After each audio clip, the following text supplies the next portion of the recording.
In this screencast, we are moving into our new content area.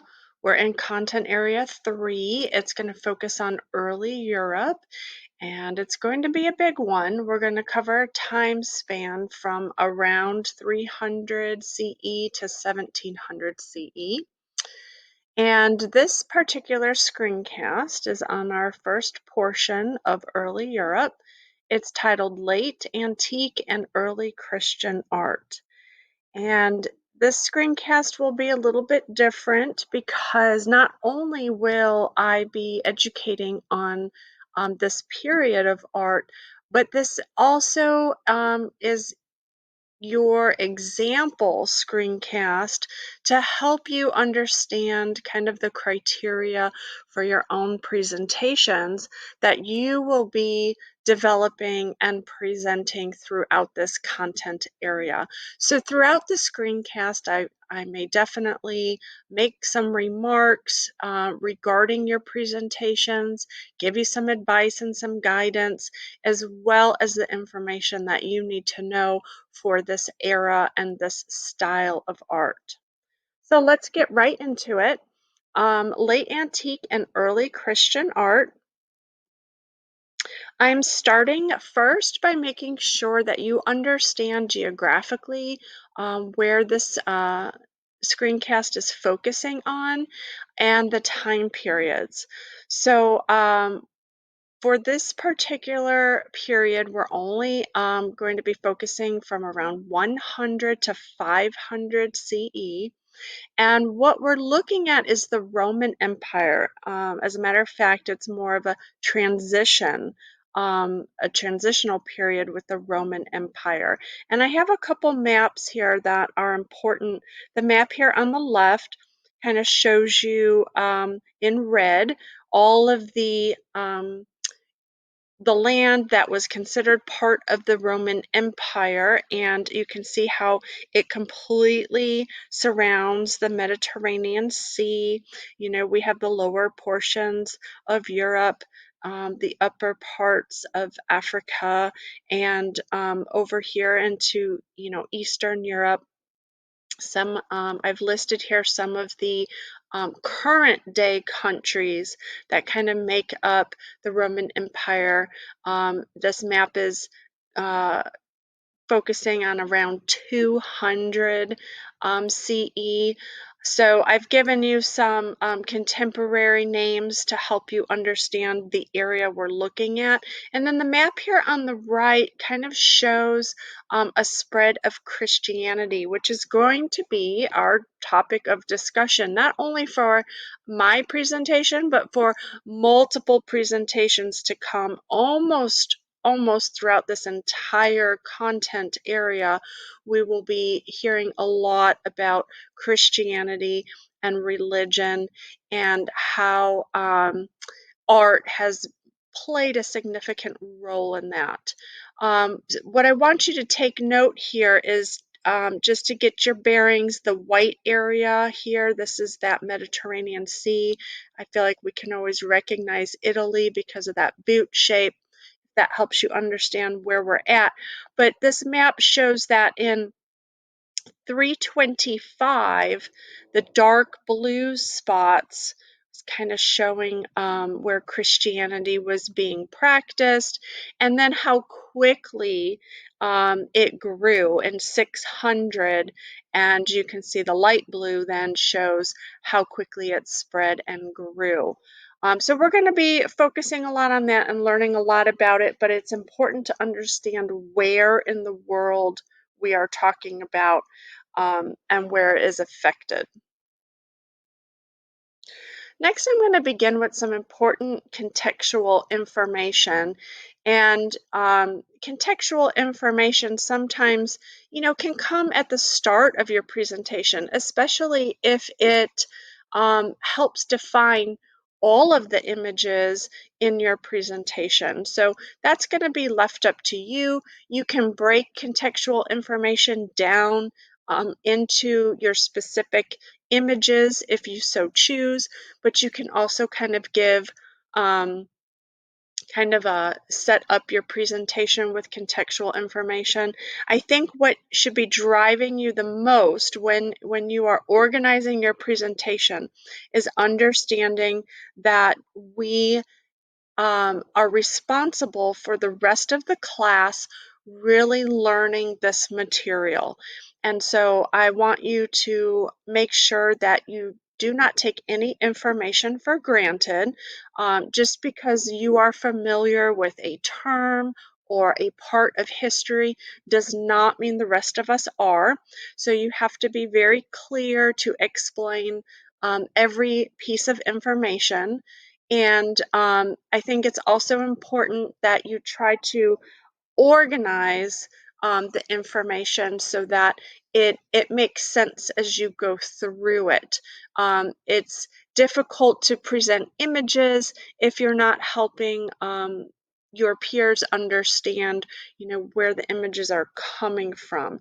So think about that. Think about how information needs to be presented and the order it needs to be presented to be most effective and understood by others. For me, I'm going to start with some important contextual information and specifically the start of Christianity, because again, we do not want to take this for granted. Not everybody knows the history of Christianity, and it's important to understand that to transition into this content area. So Christianity was founded by Jesus Christ in the first Common Era, who was a person, and he was a very energetic preacher. He was known for sending mesmerizing messages, encouraged devoted followers like Peter and Paul, for example, to help him spread the word. These were his disciples, and the messages of Christian faith. And a lot of those messages were based on forgiveness. And so he kind of, would give sermons across this Roman world, this Roman Empire, okay? And he would participate in very active missionary work. Um, Him and his disciples would write, very influential books and letters and journals, and kind of keep a running record of things that were being preached and things that were being said, and all of those written forms is what makes up today's New Testament. They were very powerful tools that fired the imagination of everyone, from peasant to highly educated philosopher. So this is the person. This is the person responsible for it all. What's interesting is as Christianity began to develop and people were becoming interested in it, you need to understand that it was literally an underground religion, pretty much a cult. And they had to hide in the corners of the Roman Empire and practice in secrecy to escape harsh persecutions. It was illegal to believe or to practice Christian faith. Um, and not only, could you be held in contempt, but the punishments were absolutely grueling. So over time, though, the number of people that converted and started to follow Christianity eventually became a majority. And it wasn't until about 312 CE where the freedom to practice Christianity without punishment from the Roman state um, came in, 312, and it was under um, Constantine's triumph, and we're going to talk more about that. But just so for from the first century until the third century, Christianity was absolutely illegal. It was a cult. It was an underground religion, um, and it was totally illegal. And so we're going to be seeing artwork that really mimics that time period. and help us understand kind of that phase where freedom to practice did not exist. So we need to talk about Constantine to really help understand, how Christianity developed. Constantine was a Roman Empire, and his son or his father ruled as Caesar from 293 to 305 in the Roman Empire. And Constantine, after his death, fought to take power and did become the Western Emperor in 312. Um, he became the Western Emperor in 312, and then later in the years, his empire, grew and eventually became the sole Roman emperor in around 324. But what's important about Constantine is he was the first emperor to adhere to Christianity. So he was a follower, and he issued an edict that protected then Christians in the empire, and eventually converted to Christianity himself on his deathbed in 337. So the Emperor Constantine was an emperor who united Rome. He ruled the Roman Empire and built the new capital of Rome called Constantinople. But also, similar to Akhenaten, he changed the state religion, changed it from the Roman paganism to Christianity. That is a huge triumph. That is a huge changeover, and you really have to give that credit to Constantine. Giving a little bit more background information, when we talk about this period, late antique and early Christian, and we focus on the artists, we have to again understand that for a long period of time, until Constantine allowed Christianity to be practiced legally, Christian art was something that had to be hidden, and there wasn't very much of it, and what we have of it was found in the catacombs. So in my presentation, I have integrated the vocabulary that you need to know, and I've highlighted all the vocabulary terms in red. So you have an option in your presentation to handle it the same way, or at the end of the slideshow, you can make a page specifically dedicated to vocabulary. Catacombs is one of our vocabulary terms. Those are basically tunnels and underground cemeteries beneath the city of Rome, and of course other places around the empire. But our AP Art History kind of has us focusing on Rome for our images. Christians and Christian artists, you have to understand we're the poor underclass, okay? And the artists, they didn't not only have the freedom to work artistically, but they also didn't have like the means for quality materials and things to be able to paint and create artwork.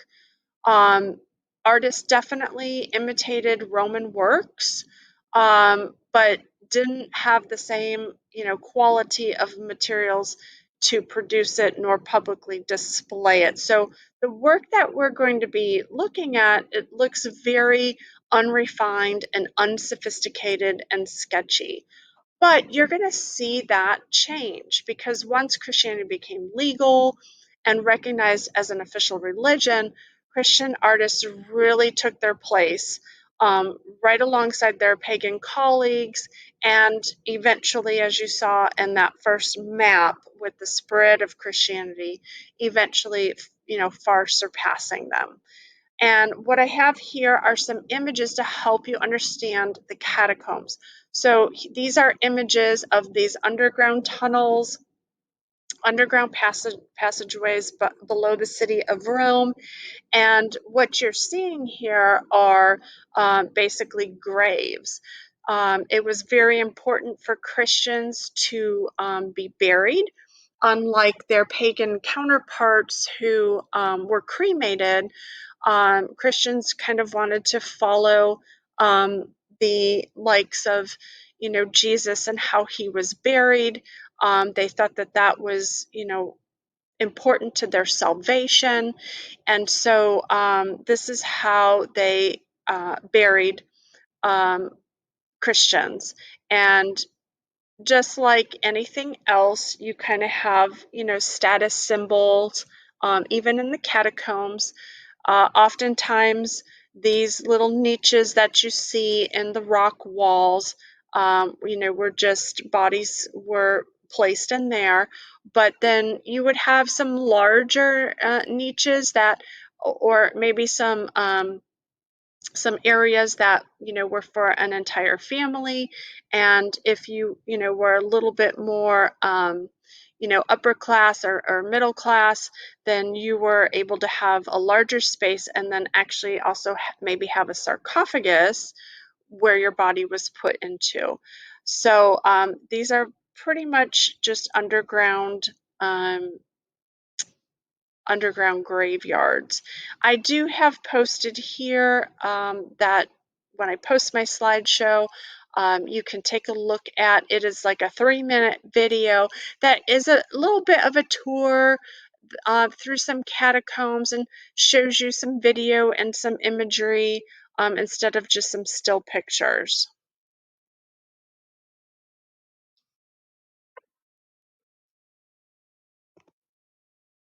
Oops, there we go. So now I just want to kind of give a general overview about the artwork. So we've talked about some contextual information. We've learned about Jesus Christ. We've learned about Constantine and bringing Christianity, to a legal place in the Roman Empire. We've talked about the artists. Now let's talk a little bit about the artwork. So the artwork, of course, usually depicted Christianity's massive narrations of the Old Testament. So we're looking at a lot of illustration, a lot of storytelling. That's really what Christian art is about. Artwork is mainly there to give, a visual representation of Christian ideology. Okay. Um, Also, since we really don't have written accounts as to what the men and the women in the Bible look like Jesus and his disciples, artists definitely recreated episodes and portraits relying on their imaginations. So a lot of the portraits that we see um, in a lot of Christian depiction, may not be extremely accurate. They really are parts of the imagination that has sustained through all of these years. You'll also see there's a lot of difference. We if we looked up portraits of Jesus Christ throughout the years, I mean, at many places and times that it doesn't even look like the same man. There'll be a lot of kind of iconic things about Jesus Christ, but really, he's portrayed in many different lights. Many times we look at different skin tones and different ethnicities.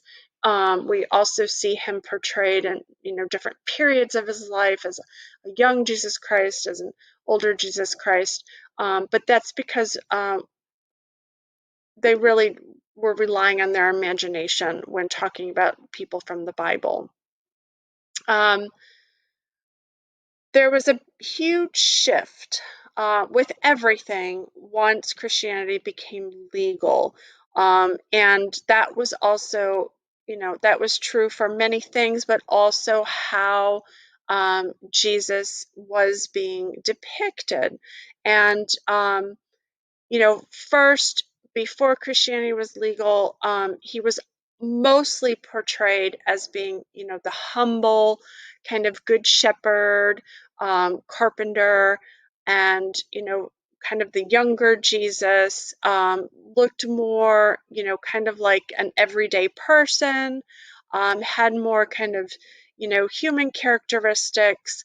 But once Christianity became legal and artists were free to publicly create imagery of Jesus Christ and Christianity, Jesus took kind of a different characteristic, and he became kind of this imperial figure. And you could see a lot of divine symbolism, almost representing him as, some sort of sun king. So again, I put down here some pictures to help you understand these differences. On the left, we have imagery from the first through third centuries, and you can see here's Jesus as a shepherd in both of these pictures. But he's younger. He just kind of looks like an everyday person. And then over here from about 500 CE, I mean, talk about, an imperial king. We have Jesus on a throne, and he, always kind of has this, well lit aura around him. And then you can see kind of all of his followers and attendants around him. He's always centrally placed. There's a lot of illumination that happens. But again, this is also part of, now artists had accessibility to, finer materials. So you're going to see everything change from how he looks to how he's portrayed to the materials that are being used to, how it's displayed. I mean, everything possible took an extreme shift in the artwork. So that actually is going to bring us to our first image from College Board. It is number 48. It's titled The Catacombs of Priscilla. It's located in Rome, Italy. This is the late antique period from 200 to 400 CE. And material-wise, what we have is excavated tufa and fresco. You already know what a fresco is. It's, painting on a plaster wall. But tufa is the kind of the mined stone that the catacombs were made of.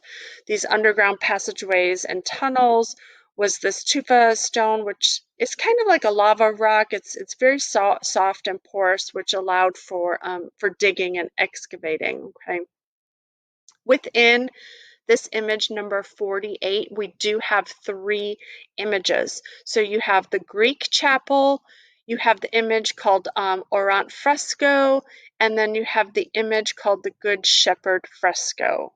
Okay. So just a little bit of background on the Catacombs of Priscilla.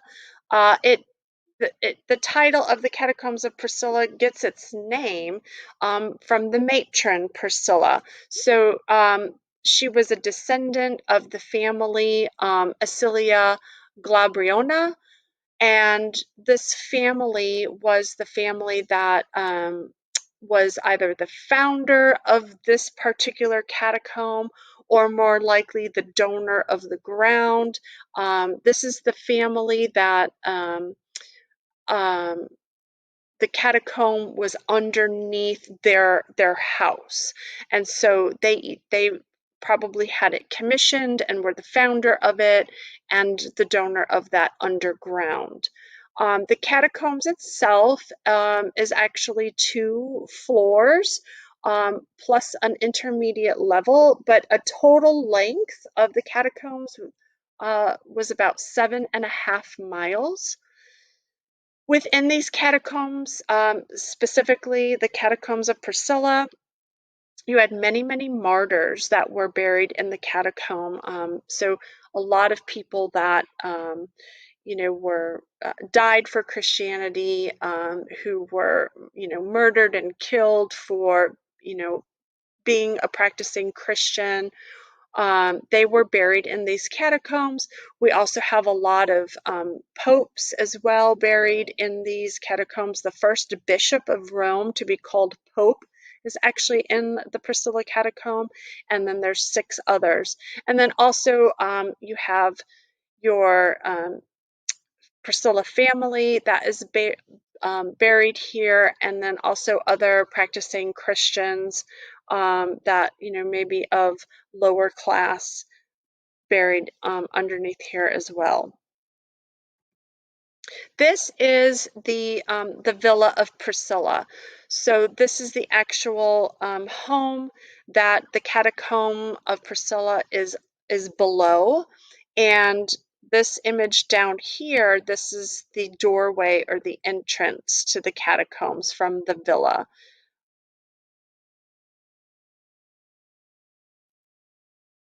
We're going to start, we need to talk about all 3 of those images specifically. And that's going to be very common when you are doing your presentation and you have an image that, maybe actually has 3 or 4 or 5 pictures to it. It is most likely you're going to have to talk about each image. Each picture, may not have a lot of information in it, but you are going to have to make sure you point out the important information about each picture from the image number, okay? So for our Greek chapel, what we have here is a square room, and on the square room there are 2 painted inscriptions in Greek, hence why it's called the Greek chapel, okay? Within this small little chapel, there are 3 niches for sarcophagi. So these niches are larger, and they used to house sarcophagi there. The frescoes that are within this Greek chapel are in that Pompeian style. So remember, we talked about that Pompeian style where you have a lot of fresco painting that is like faux architecture. And so down here you can see examples of that. This is all painted, but it's painted as further architectural detail, okay? We do have then here uh, images of painted figures that are supposed to kind of be like, the paintings on the walls or the pictures on the walls, but everything with the ceiling and below is all kind of, painted architectural feature. What we have here in the Greek chapel is a lot of narratives from both testaments, the Old and the New. And if we were to list the narratives that are included in this chapel, you would find narratives about Moses, the Eucharist Supper, 3 Hebrew children, the story of Susanna, the adoration of the Magi, the resurrection of the Lazarus. There's a narrative on Noah's Ark, Daniel among the lions, the sacrifice of Abraham, the Annunciation, and the Good Shepherd. And I've highlighted the Annunciation and the Good Shepherd because we'll be looking a little bit closer at those. There are parallels between the Old and New Testament stories feature prominently in early Christian art. So in that, first 3 centuries, you're going to see a lot of Old and New Testament stories within that artwork.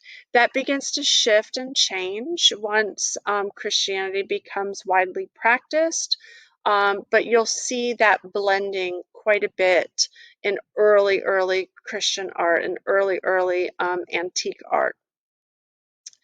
The reason is because Christians definitely see this as a fulfillment of Hebrew scriptures. So by portraying both Old and New Testament narratives and stories, they see that as a fulfillment of the scriptures. Some Christians would come to these catacombs to practice their faith covertly. So even though the catacombs were primarily, underground cemeteries, they were also places of active worship. So this is why there is a small chapel that is placed in the catacomb. Yes, a lot of the times the practices that were happening, were for burial purposes, but also this is where Christians would gather to meet and worship and to congregate and educate and learn about Christianity, because it was in secret and they could do it um, in private without being feared that they were going to be discovered and persecuted. Now we're going to focus on the image of the Good Shepherd. What I wanted to show you here on the left is that our next two images of the Orant figure and the Good Shepherd, they actually come from the same area, from the same ceiling. So this is a slightly domed ceiling that's been partitioned into sections. And we will be looking at the Orant figure on the next slide. And for this slide, we'll be learning about the Good Shepherd, okay? So over here to the right, I've given you kind of a close-up of the Good Shepherd so you could see it more clearly. What we have here is a portrait of Christ as the Good Shepherd. And this is a very kind of ancient pastoral motif that goes back all the way to the Greeks. So this is not new. This is not a specific portrait of Jesus Christ as a shepherd. It's kind of it's more symbolic. We all recognize it as Christ as the Good Shepherd, but this act of doing a ancient pastoral picture is something that has been symbolic for many, many years. And so it's continuing on with that tradition. The symbolism behind this particular painting is that we have Christ, who, as a good shepherd, what he does is he rescues, individual sinners in his flock as they stray. And that's where the whole, good shepherd comes from. That's how he has gotten kind of one of those titles, is it's a metaphor and it's a symbol. And so, Jesus Christ is known for taking those that stray from the flock and to gather them back together and to protect them and to bring them back. And so that's the symbolism behind Jesus as the shepherd. Over flanking Christ on both sides, we have olive trees on both sides, and at the top of the olive trees, what we have there are doves. He's depicted very young here. He is definitely the central figure in the ceiling. And in this little area where we have, if you look over to this image on the left, these are the niches, 1, 2, 3 niches that held the sarcophagi. And this little area, this whole little area here, that is called the cubicula. So this cubicula is kind of like a separate, very small room that was a burial area for a family, okay? In terms of style, this is a very simplistic style. It's, straightforward. We have a symmetrical composition where what's happening on the left is happening on the right. It's very balanced. You have that bold kind of illustrative style because we have everything is outlined in some sort of dark line, the entire figure, the animals, the olive trees, everything has an outline, and then it looks like the interior then has some color applied to it. So that makes it kind of a very illustrative style. We do still have, it still looks pretty naturalistic. You can see the figure itself does have, a little bit of shading to it and a little bit of highlights. So it's meant to be naturalistic. It's not stylized, but yet it's still very simple in its kind of bold outline style. We have Christ here surrounded by three goats, one on each side, and then one kind of hovered over his shoulders. If you notice his stance, we have a nice contrapposto stance. So we do still have that integration of that classical style, that the Romans also used. You can see that that influence and that understanding is still there. The next image is the orant figure. And again, I'm just trying to remind you that it's all part of the same domed ceiling within this cubicula. But for this one, we're focusing on this panel right here, which went right above this. There was a sarcophagus right here in this niche, and this was directly above it. And then here is the close-up of the orant figure that we will be discussing. So like I said before, it is a fresco over a tomb, and this is a family vault. This is a vocabulary term. The orant pose is exactly what you see here. So arms stretched out in prayer. Instead of, hands being touching or folding together and kind of being placed, over the chest. That's, a typical kind of form of prayer. This is another where you have your arms stretched out. So that is called the orant pose. The figure is very compact, it's dark, it's set off from a very light background. You can see, the white of the plaster fresco is behind it. It has very angular contours, a lot of kind of rigid, almost geometry happening with the figures and the form itself.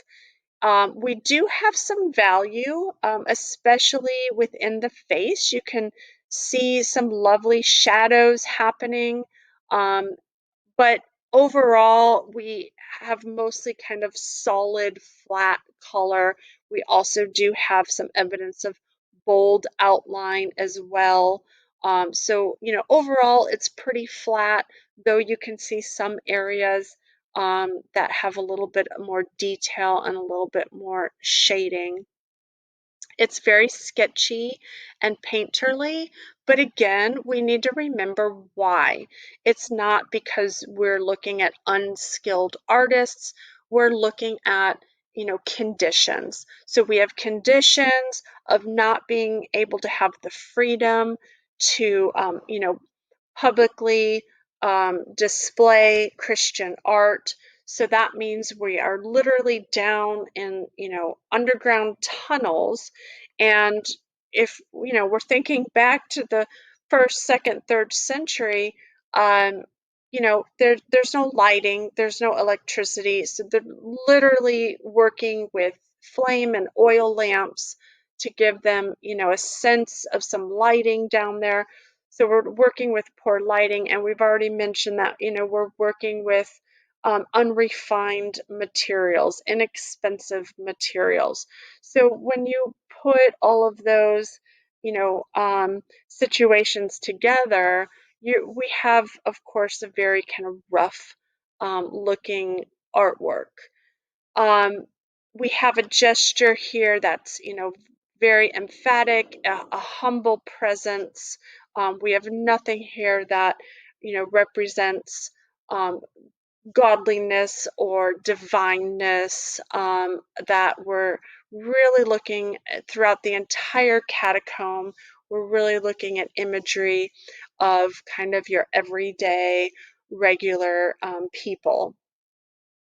What is so interesting about this right here is what we're looking at is a woman. And so in the center, we have this woman that is in a veil, And what we understand is probably this is reference to the woman who was deceased and buried in the sarcophagus below. To the left, we actually have the same woman that is being depicted being married in front of a seated bishop. That's what this scene is.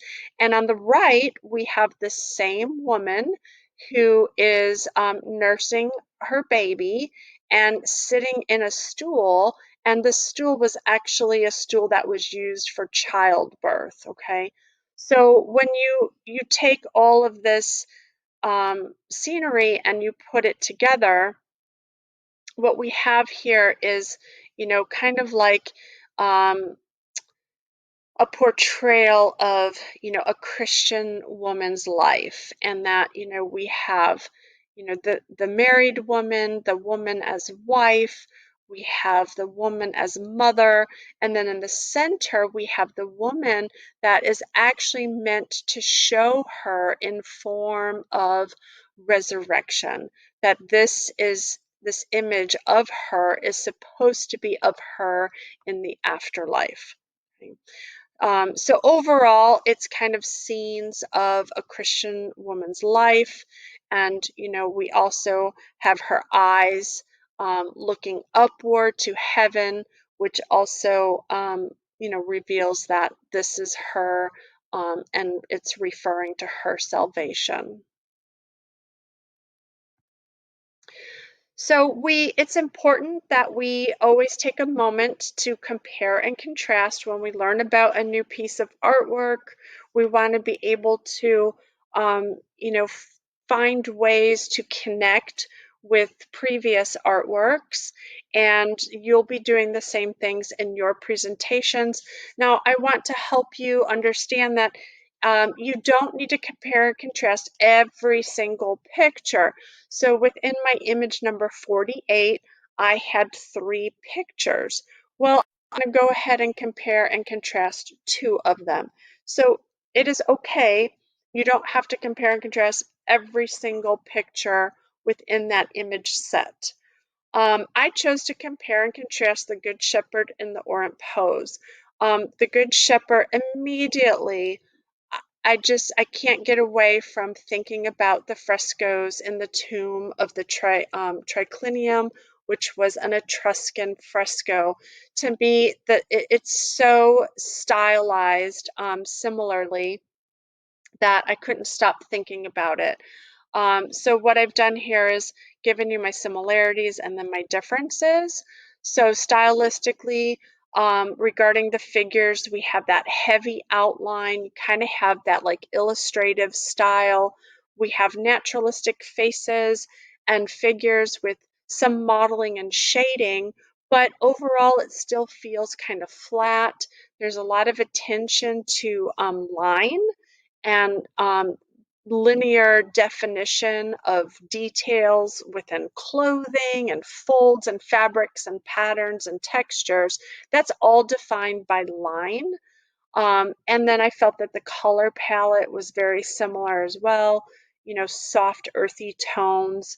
The differences, though, is that the Etruscan figures are in extreme motion, almost shown in distorted bends and twists, where the shepherd, although in contrapposto stance, is very static, standing still.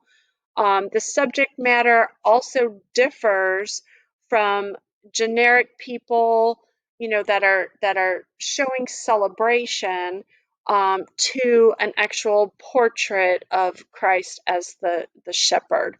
So that was a difference.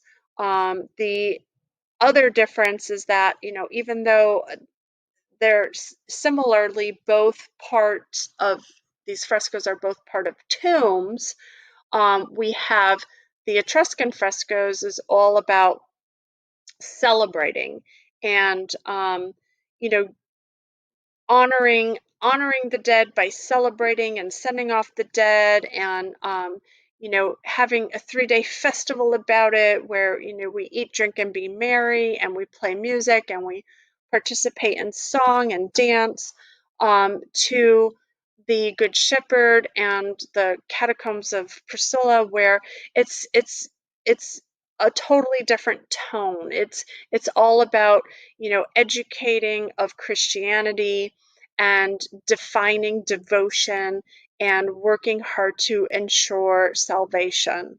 So those were some of the differences I found out. And then I compared and contrasted the Orant pose to the Great Hall of Bulls. I found a lot of similarities in the same smoky, sketchy, blended look, where, it's kind of very soft and large, heavy blocks of color with a few harsh outlines here and there. Plus, I thought it also had a very similar color palette. And then, of course, the differences are obvious. The subject matter is completely different, and the function and the motivation are also probably quite different as well.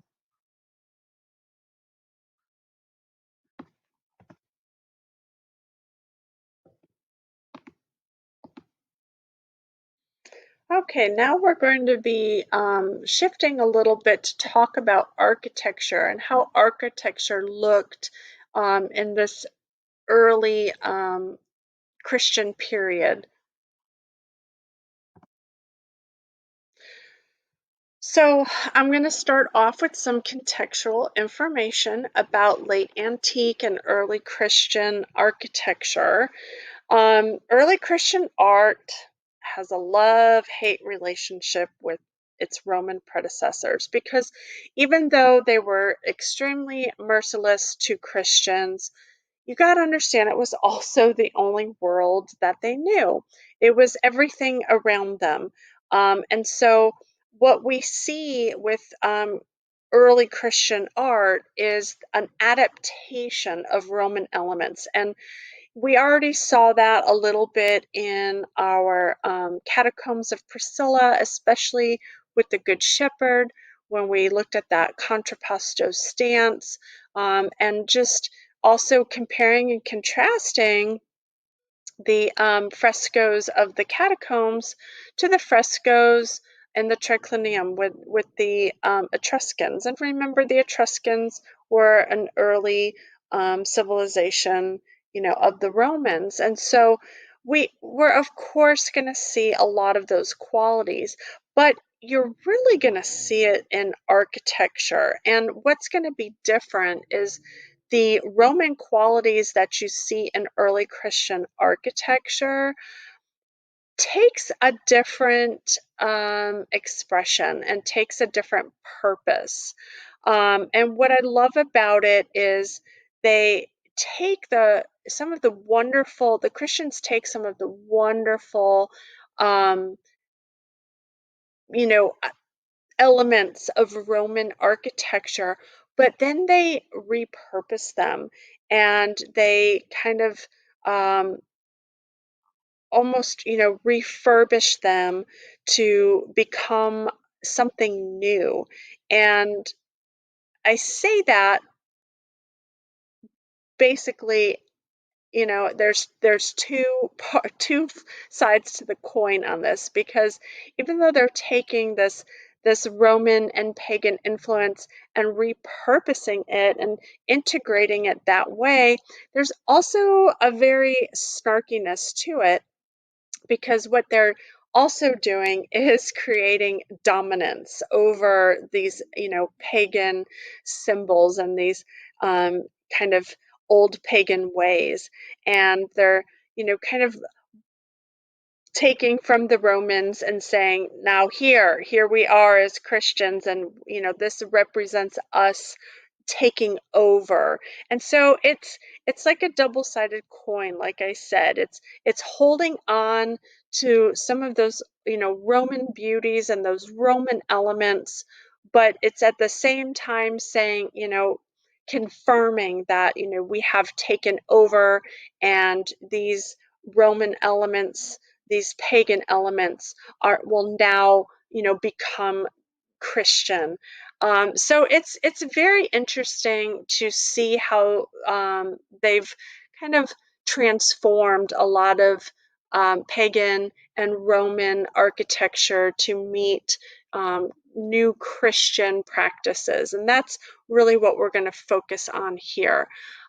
This whole act of reusing architecture and sculpture has a term, and that's called spolia. And you're going to see that word often. So that's also a vocabulary term. And it's referenced quite a bit in some of these early eras for content area 3. So I'm still moving forward with some kind of contextual information, um, focusing on architectural reform. And again, once Christianity became legal in 313 CE, because of Constantine, the Christians understood how they could adapt Roman architecture to their use, and the opportunity to take worship and practice out of the underground. So it was basically a takeover, is really a good way of looking at it. They really started kind of with the basilicas. If you remember, the basilica, like the Basilica Olpia, where you have those big kind of open spaces that were used for government practices. The Christians definitely reordered the basilicas, and what they would do is take that structure and move some things around. So they would move the entrance from the side to the far end, which would focus your attention directly to the priest. And at the very far end of the basilica, they would have the altar, and they would set the altar on a high, almost on a stage on a higher place that was elevated. Well, that area is called the apse, okay? And then the clergy would occupy the aisle by the apse. That was called the transept. And then the worshipers would fill into the long main area of the basilica, and that long main area is called the nave. Now, the narthex is kind of like a vestibule. It's when you enter into the church, it's kind of like a transitional zone, and that's called the narthex. And then traditionally, out front, you would have a large kind of atrium that was constructed in front of the building. So this is how Christian churches were reformed to meet the needs of their practices and their beliefs. So if we look over here, what we see is this basilica-shaped, well, it's more like this, sorry, this basilica-shaped building, okay? And usually on a basilica, we would have entrances over here on the side. Well, they would take these basilicas and transform them, okay, and reform them. And they would move the entrance to be right here on one of the more narrow ends. And then everything else is labeled. You can see at the other end down here, we have the apse, and we know that on top of the apse, we have the altar, okay? And then we have the transept that would go in front of it. Here is the long nave where your parishioners would sit, okay? Your worshipers would congregate. You have side aisles, okay? Now, the side aisles are important because in early Christian practice, men and women were separated. There was a sexual division. And so the male worshipers were allowed to sit in the center here in the nave, where the women would have to be seated along the aisles, which of course gave them, very obstructive views of ceremonies and sermon. But this sexual division was inspired by and followed by Jewish communities, in which this sexual division was standard in their culture and their practice. Up here, you have that vestibule, the narthex, when you enter, and then this is the atrium out front. So this is all open air, kind of like garden that's enclosed by walls, and then you would have the entrance to the atrium, and then these are the steps.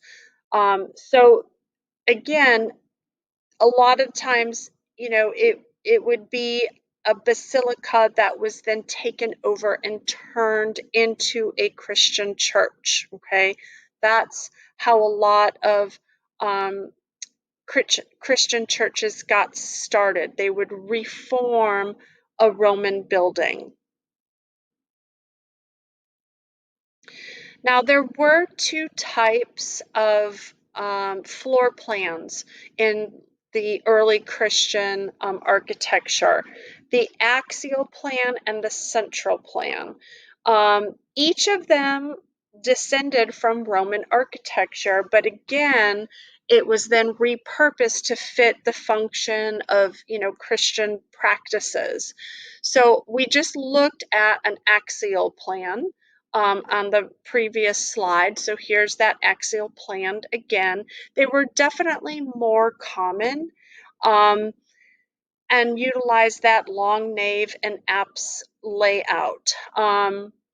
Most of them, because they were, kind of basilica style buildings, had that clerestory incorporated into them. Remember what the clerestory was. It was that third level of windows that allowed light into this big open space. Okay. Now, the centrally planned churches were inspired by Roman buildings such as the Pantheon. The When Roman buildings that were centrally planned were, kind of taken over and repurposed, here you would have the altar in the center, right in the middle of the dome, and you would have the worshipers that would gather around the altar, and you still had that, division of gender, where you would have the men that they were all around the altar, and then women would kind of gather in the side aisles. Okay. But no matter which plan the early Christian churches kind of took over and reformed, the exteriors were always very plain. They avoided decoration. They definitely avoided sculpture and anything that recalls the fancy facades of pagan temples. The exteriors of early Christian churches were purposely very bland and plain. And if they utilized a Roman building that had kind of a fancier exterior or facade, the Christians would kind of strip that facade away and repurpose the exterior to be very plain and very bland. So that explanation now leads us to our architectural image, and this is image number 49. It's called Santa Sabina. It is located in Rome, Italy. Again, it's our early Christian, late antique Europe. This is circa 422 to 432 CE. So again, we're now in that, time period where Christianity has become legal, it is spreading, and they're now allowed to, practice and worship publicly. And you just see a complete widespread of Christian needs happening in the Roman Empire. It's made from brick, stone, and the roof is constructed of wood. So you have these three images that go with the Santa Sabina, We have a floor plan here. We have an exterior photo and an interior photo. I've provided you with a few more detailed photos just so you can get a really good understanding of, what we're looking at. These are some exterior doors, wooden doors that, have been carved intricately in a bas relief carving that show a multitude of narratives.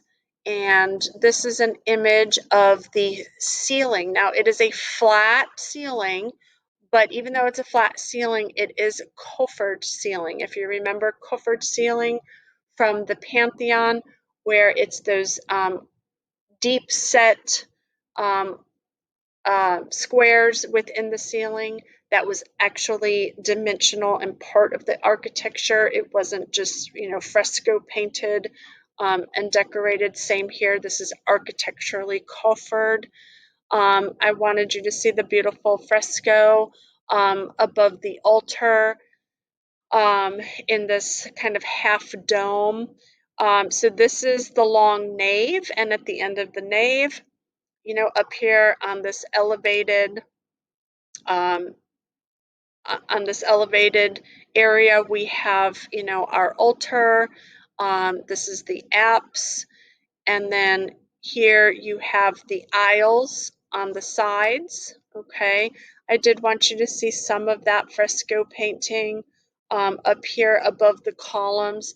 So this is fresco painting, in that Pompeian style where we have, the look of brick, the look of architectural decoration, but it's not, it's just painted on there. Okay, giving you a great view up here on the roof also of the clerestory. And here's another great view of the clerestory. Okay, up at top. Here you can see it as well. All right, now that we've gotten some good looks at some of the pictures, here's some information. So it's a three-aisled basilica with no transepts and three aisles, meaning you have the two aisles and then the long nave in the center. Yes, this was initially a basilica. Um, it has a very, very long, tall, and quite broad nave. It is an axial plan. The spolia in the church are those tall, slender columns. So those tall columns were taken from a Roman temple. It was the Temple of Juno, and they were brought to this site and erected on the site. So there you have that spolia, that repurposing, right? Not just repurposing, but literally that symbolism of taking over. Okay. We talked about it's a flat wooden roof with a coffered ceiling. The walls of this basilica are quite thin, which is a big part of why the roof is made out of wood, because it's much lighter and the thinner walls can support it. The exterior of Santa Sabina is extremely bare. We can go back real quick and take a peek. I want you to, really focus on the exterior, and you can see how plain and simple it is. Okay, but I want you to also be able to understand the symbolism of it. So the symbolism of that is that the Christian, it symbolizes the Christian who may have that grotesque exterior, but yet whose interior soul is beautiful.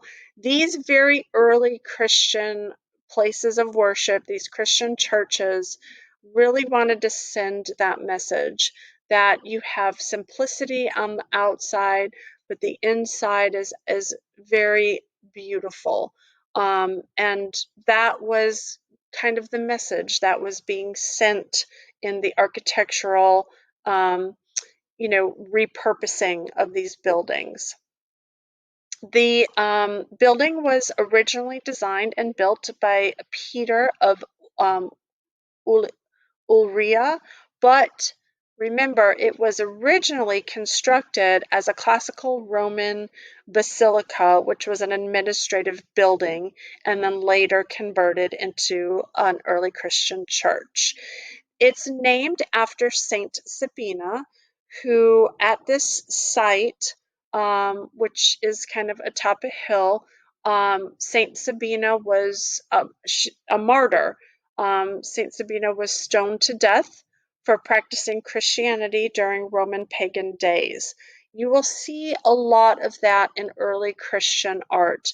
You will see a lot of paying homage to the martyrs who sacrificed in order for Christianity to prevail. It is totally illuminated by natural light from the windows in the clerestory, and all of that light creates a feeling of transcendence. The light from the windows were manipulated by the architect to create a spiritual effect, but also provided light to the long nave and all of the illuminated mosaics on the walls. Those mosaics were made of glass and bits of gold, and so when the light would hit it, it would reflect the light and literally just sparkle. Now, the mosaics no longer exist, but I did kind of give you an arrow here to show you that these walls behind the columns here in the aisles, these were all covered with mosaics. And so the light from the clerestory would shine in and just bounce light right off of those beautiful glass mosaics. So that the windows in the clerestory had quite an important function for the building, but also it provided a lot of symbolism. Light was becoming very, very symbolic in terms of visually representing, Christianity and Christian customs. So when I wanted to compare and contrast, I of course, couldn't ignore the Basilica Ulpia for very obvious reasons, but ultimately it was this rounded edge. So the floor plan, the similarities were, of course, the floor plan, but also originally they had the same function. They were both, government buildings, and it had the same kind of designated function, um, you know, political function. But these rounded barrels, barrel caps that were on each end of the nave was just um, such a similarity that I could not ignore it. One makes me immediately think of the other. They both have very, very heavy feelings. They're very grounded, kind of low to the ground, only because they are longer. They are very, very long. They're longer instead of tall. And it just has this, heaviness and this weight to it. And then, of course, they both utilize that clerestory for lighting. The difference is that Saint Sabina or Santa Sabina was converted into a church, and therefore it changed the function of the building. And the exterior of the Santa Sabina is actually even more plain and simple and unattractive. If you look at the Basilica Ulpia, the exterior is highly decorated with all of those columns, and you have those arches. So it has a lot more attention and decoration than the Santa Sabia.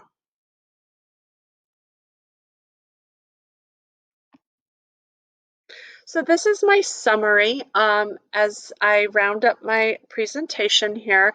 Understanding the term late antiquity or late antique, it refers to the period that marked the collapse of the Roman Empire in Western Europe and the emergence of a Christian culture in that kind of Mediterranean world.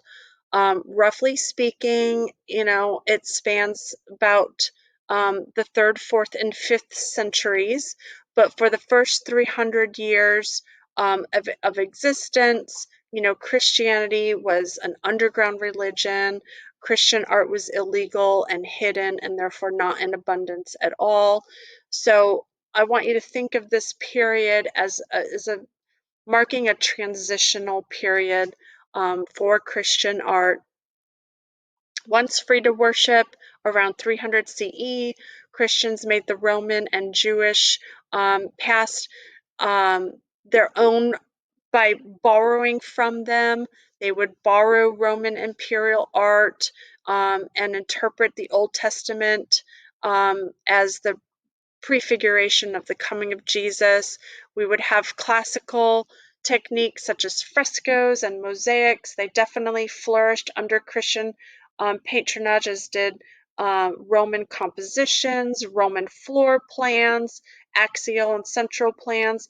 That basically there was a lot of borrowing from Roman art and Roman culture, but that the shift was that it was reinvented, it was repurposed, reused, and we could also say, dominated um, in terms of how Christians wanted to practice, how Christians wanted to see their narratives depicted, which met their belief systems and their, ceremonies and their practices.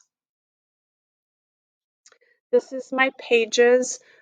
This is my page of sources, and having a sources page in your presentation is really important because, again, it's places that people can go if they need more information.